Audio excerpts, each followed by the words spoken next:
French President Emmanuel Macron said that there was no point in delaying the decision to leave the European Union, Brexit, adding that a delay is not in the interest of any party. The remarks came after British MPs voted to postpone their decision to agree on Brexit, currently scheduled for October 31st. Since an agreement has been negotiated, a deal must be made. After losing the parliamentary vote, forcing Boris Johnson to ask for a delay, Johnson said that he would not negotiate another delay for his country's withdrawal from the European Union. Cet accord est validé par les deux chambres, la Chambre des Lords et la Chambre des communes. Et il faudra voir aussi si, maintenant qu'il y a un accord, les élections ont toujours lieu d'être. Boris Johnson avait utilisé les élections comme une sorte d'épouvantail. Si il n'y a pas d'accord, si vous m'obligez à ne pas valider un accord, je fais des élections pour dissoudre le Parlement.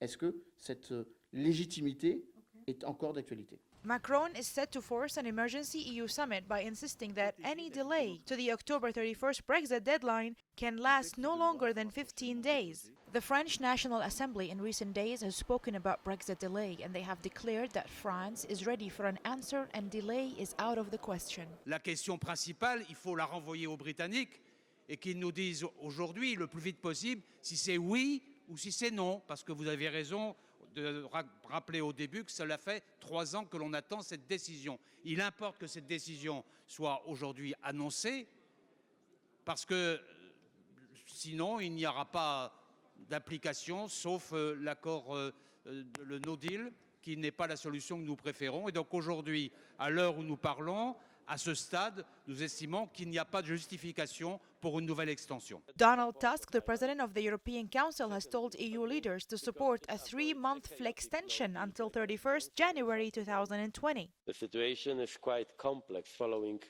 events over the weekend in the UK and the British request for an extension of the Article 50 process.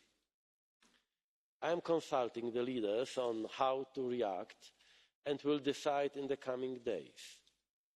It is obvious that the result of these consultations will very much depend on what the British Parliament decides or doesn't decide. We should be ready for every scenario. Brexit fatigue is rampant across the EU, and governments are beginning to resent how much time and energy is being spent on the subject matter. Macron could view this as the opportunity to show he can move things on.